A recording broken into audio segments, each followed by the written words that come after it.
hilirisasi industri menuju kelas dunia, dan ini butuh SDM, jangan nanti teriak-teriak ya.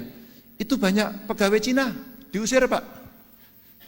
Pengalaman di Jawa Tengah dulu gitu. Ya udah kita usir aja besok pagi. Tapi kamu bisa gantikan enggak?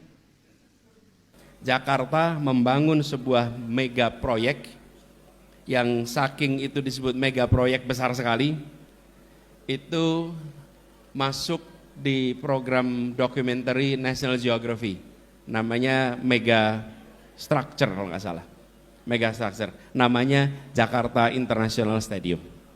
Dan Jakarta International Stadium itu adalah sebuah proyek yang merupakan terobosan. Kenapa terobosan?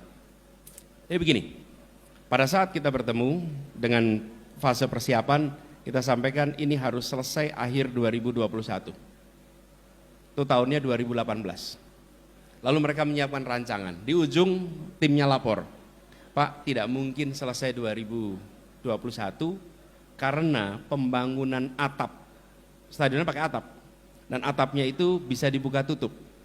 Itu tidak bisa dikerjakan dengan dipercepat. Karena kalau nyusun atap ya ada fasenya. Nggak mungkin itu dicepetin. Itu ada urutannya di dalam proses konstruksinya. Kita bilang coba cari caranya. Mereka putar cari cara macam-macam, akhirnya mereka kembali. Bisa Pak. Apa? Atapnya dibikin di bawah. Lalu nanti didongkrak naik ke atas. Oke, that's a good idea. Masalahnya apa? Masalahnya gak ada yang pernah mengerjakan. Karena beratnya 3.400 ton. Ekuivalen ngangkat 2.400 mobil Kijang secara bersamaan. Bayangkan 2.400 mobil Kijang dijejer, diangkat bersama-sama. Equipmentnya harus ambil dari Timur Tengah. Itu kren-kren besar di Dubai, Abu Dhabi, itu harus disewa semua. Karena kren-kren itu khusus untuk mengangkat konstruksi raksasa. Pertanyaannya, should we take the risk or not? Oke? Dan kita bilang bismillah, kita ambil risiko itu. Kemudian dibangunlah di bawah, lalu setelah itu selesai dinaikkan ke atas. Proses mendongkraknya itu 72 jam, sampai akhirnya terpasang di atas, rapi semua, terkunci, dan itu semua dikerjakan 100% oleh insinyur-insinyur Indonesia. Dan sekarang dunia terkagum-kagum dengan proses pembangunan ini. Kenapa terkagum? Karena mereka nggak pernah mengerjakan begini. Sebesar itu dikerjakan di bawah lalu diangkat ke atas. Kalau diangkat ke atas tuh aula banyak yang mengerjakan. Tapi seukuran stadion dengan berat sebesar itu, it's never done here. Dan itu dilakukan oleh anak-anak yang dilahirkan ibu Indonesia, dididik sekolah Indonesia dari universitas-universitas di Indonesia. Jadi saya bilang saya setuju sekali, jangan pernah meremehkan didikan anak bangsa ini. Jangan pernah. Dan buktinya banyak sekali, banyak sekali.